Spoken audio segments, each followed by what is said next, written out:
अच्छा जी, आज हम पढ़ेंगे harmonic mean from continuous group data और from continuous group frequency distribution. सही है। और सिंपल ये भी कह सकते हैं कि harmonic mean from continuous frequency distribution. Group वाला लफ्ज़ आप यूज़ करते हैं बीच में या नहीं करते, इतना कोई इशू नहीं है। सही है। तो चलो स्टार्ट करते हैं। हार्मोनिक मीन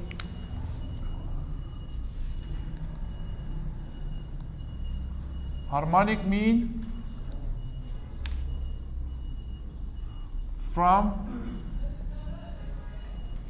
continuous frequency, चलो लिखूंगा frequency distribution। सही है।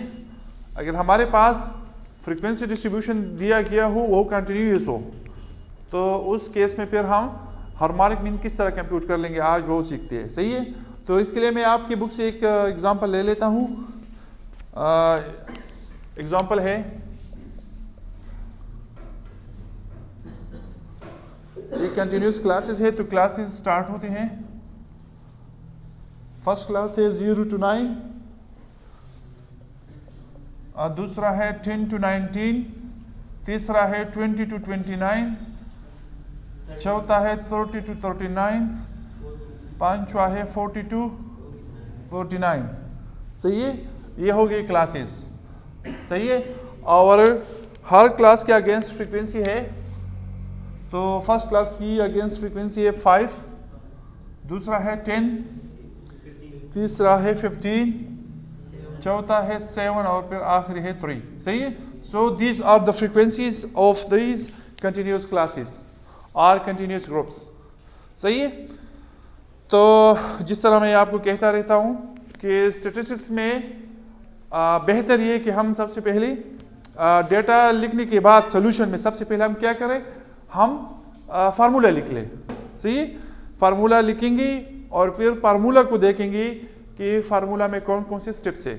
तो अगर हम वो सीख सकते हैं ना कि ये फार्मूला है और इस फार्मूले से हमें पता चल जाता है कि हाँ अच्छा ये स्टेप्स करने हैं, तो फिर कोई दुश्वारी नहीं होगी। सही है। तो कंटिन्यूस ग्रुप फ्रीक्वेंसी डिस्ट्रीब्यूशन हो चाहे और या डिस्क्रीट ग्रुप फ्रीक्वेंसी डिस्ट्रीब्यूशन हो। सही है। तो दोनों में फार्मूला सेम होता है, चाहे अरिथमेटिक मीन हो, ज्योमेट्रिक मीन हो, हार्मोनिक मीन हो। सही है। तो इसके लिए मैं हार्मोनिक मीन का फार्मूला लिख देता हूँ। Harmonic mean in case of continuous group frequency distribution, this will be reciprocal। ये आ जाएगा summation f very good into 1 over x or divided by summation f। So this is the formula for the harmonic mean in case of continuous group frequency distribution। सही है। मैं वो geometric mean वाले lecture में एक बात भूल गया था, आज जो मैं आपको अभी बताता हूँ वो बात कौन सी थी। लुक एट, अगर आपको याद है तो किसी एक लेक्चर में मैंने आपको बता दिया था कि हम इन क्लासेस को देखते हैं कि क्या ये क्लासेस क्लास लिमिट्स की फॉर्म में है या क्लास बाउंड्रीज की फॉर्म में है। सही है। और फिर मैंने आपको बता भी दिया था कि हमें कब जरूरत पड़ती है कि क्लास लिमिट्स को क्लास बाउंड्रीज में कन्वर्ट करें। हमें कब जरूरत पड़ती है कि हम क्लास लिमिट्स को क्लास बाउंड्रीज में कन्वर्ट करें। सही है। तो मैंने आपको बता भी दिया था उसी दिन कि अगर हमारे पास किसी फार्मूले में या u आया हो, अपर लिमिट का यूज आया हो, या l आया हो, लोअर लिमिट का यूज आया हो, तो इसी केस में फिर हमने क्या करना है, हमने क्लास लिमिट्स को क्लास बाउंड्रीज में कन्वर्ट करना है। लेकिन अगर किसी फार्मूले में ना l हो, लोअर लिमिट का यूज हो, और ना अपर लिमिट का यूज हो, तो फिर जरूरत नहीं है। फिर हम चाहे क्लास लिमिट्स ले लें, या क्लास लिमिट दी गई हो या क्लास बाउंड्रीज दी गई हो, दोनों में फिर हम कर सकते हैं। सोल्यूशन हमारे पास आ जाता है और वो ठीक होता है। सही है। इसमें कोई डिफरेंस नहीं होता है, चाहे हम क्लास लिमिट से करवा ले या क्लास बाउंड्री से करवा ले। सही है। तो अभी आप इस फार्मूले को देख ले, इधर कोई एल और यू नहीं है, तो चाहे ये क्लास लिमिट्स हो और ये क्लास बाउंड्रीज हो, हमें कोई फर्क नहीं पड़ता, हम बस एज इट इज आगे प्रोसीड करेंगे। सही है।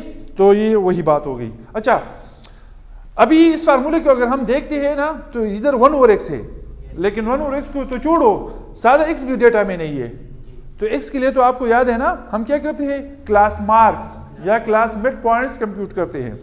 क्लास मार्क्स को या क्लास मिड पॉइंट्स को हम क्या कहते हैं, हम x कहते हैं। सही है। So for computation of x what we will do, we will take the mid points. Mid point ये 0 + 9 होगा। मिड पॉइंट के लिए क्या करना है, हमने हर क्लास का लोअर लिमिट और अपर लिमिट ऐड करना है और उसे 2 से डिवाइड करना है। तो ये आ जाएगा 9 divide by 2, this will give अस 4.5। सही है। फिर इसको और इसको ऐड करना है, 10 + 19 डिवाइडेड बाय 2। सही है। So this will give us what, 14.5। सही है। और फिर ज्योमेट्रिक मीन वाले लेक्चर में, geometric mean from continuous group data, उसी लेक्चर में मैंने आपको ट्रिक बता दिया था कि अगर हर क्लास में ये इंटरवल सेम हो, जिस तरह इधर है 10 है, इधर है 10 है, 0 से लेकर अगर आप 9 तक काउंट करते हैं उंगलियों से, तो आपको पता चला ये 10 है, ये 9 नहीं है। सही है। इस तरह 10 से लेकर अगर 19 तक आप काउंट करते हैं तो ये भी 10 है, ये 9 नहीं है। तो अगर हर क्लास में इंटरवल यूनिफॉर्म हो, ये गैप यूनिफॉर्म हो, ये सारे के सारे एक जैसा हो, 10 इधर है, 10 इधर, 10 इधर, 10 इधर, 10 इधर, तो इसी केस में फिर हमें एक आसानी मिलती है। वो ये है कि अगर हम फर्स्ट वाला फाइंड करते हैं कैलकुलेशन की हेल्प से, तो फिर अगर उसके साथ हम वो क्लास इंटरवल ऐड करते हैं बारी बारी, तो हमें नया नया क्लास लिमिट क्लास मार्क आ जाएगा या क्लास मिड पॉइंट आ जाएगा। कहने का मतलब ये 4.5 आ गया, 10 हमने ऐड किया तो ये आ गया। कैलकुलेशन से भी ये आता है ना। और अगर हम क्लास इंटरवल जो 10 है इसके साथ अगर ऐड करते तो ये भी आता है। तो यही एक आसानी है। तो नेक्स्ट के लिए हम कैलकुलेशन नहीं करते लेकिन और ट्रिक यूज करते हैं। तो आ जाएगा 24.5, this will 34.5 and this will B 44.5। So this is the step. सही है। अच्छा, अभी क्या करना है, नेक्स्ट 1 और x फाइंड करना है। तो बहुत आसान तरीका है। अभी x की जो भी वैल्यू है ना, 1 को इससे डिवाइड करेंगे, 1 को इससे डिवाइड करेंगे, इसे 1 से नहीं डिवाइड करेंगे। ये जरा अल्फाज पे फोकस कर ले। 1 को इससे डिवाइड करेंगे। सही है। So next we are computing 1 और x। सही है। So this will be 1 divided by 4.5। So this will give us what, if we divide 1 by 4.5, so this will give us what, 0.1 divided by 4.5, so this will give us 0.22 या 222 जो भी है, 0.22। सही है। Next अगर हम 1 ओवर 14.5 कर देते हैं तो क्या जाएगा, या में क्या देगा, 0.06। अच्छा 0.068, चलो 3 डिसिमल तक लिखते हैं। अच्छा नेक्स्ट आएगा 1 over 24.5, so this will give us what, 0.04 और थर्ड डिसिमल के प्लेस क्या, 048, 040। ओके, तो फिर 8 की लिखने की जरूरत नहीं है। अच्छा नेक्स्ट आ जाएगा 1 over 34.5, so this will give us what, 0.028, and last one 1 over 44.5, so this will give us what, 0.022, 0.022। अच्छा ये आ गया, तो बस ये हो गया। सही है। अभी इस फार्मूले में क्या था, 1 ओवर x चाहिए था, तो अब हमने 1 ओवर x फाइंड किया, कंप्यूट किया। सही है। नेक्स्ट क्या करना है, इफ और 1 ओवर x को मल्टीप्लाई करना है। सही। तो ये this and this to shall be multiplied. सही है। तो इसका ये आ जाएगा, ये आ जाएगा इफ इंटू 1 ओवर x। सही है। It means 5 multiplied by 0.222, so this will give us what, 1. सही है। अच्छा next 10 multiplied by this thing 0.068, so this will give us what, 6.8, 068, sorry 0 में भूल गया, 0.068 है ये। 0.068. So this will give us 0.68. ठीक है. Next 15 multiplied by this 0.04. So this will give us what? 0.6. सही है. Next this will be 7 multiplied by this thing 0.028. So this will give us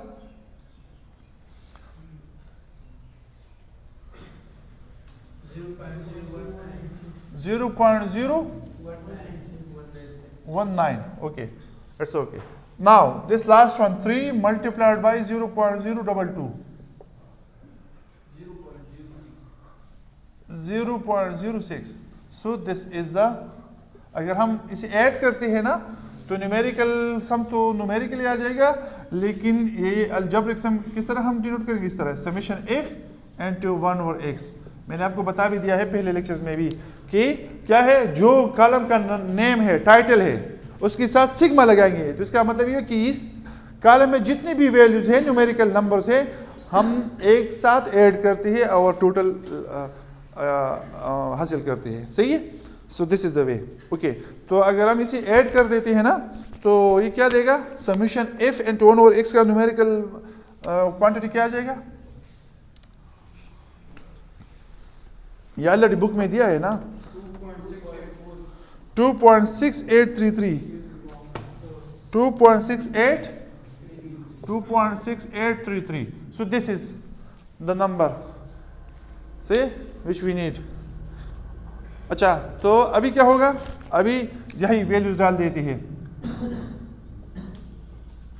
reciprocal इसकी जगह आ जाएगा 2.6833. सही है. और डिवाइडेड बाई समेशन f है ना, तो समेशन f के लिए हमें क्या करना चाहिए? समेशन f के लिए हमें ये टोटल करना चाहिए. तो ये f है, तो अगर हम इसे f टोटल करते हैं तो सिंबॉलिक ये आ जाएगा समेशन f और न्यूमेरिकली क्या आ जाएगा? 40. सो दिस विल गिव अस 40. सही है.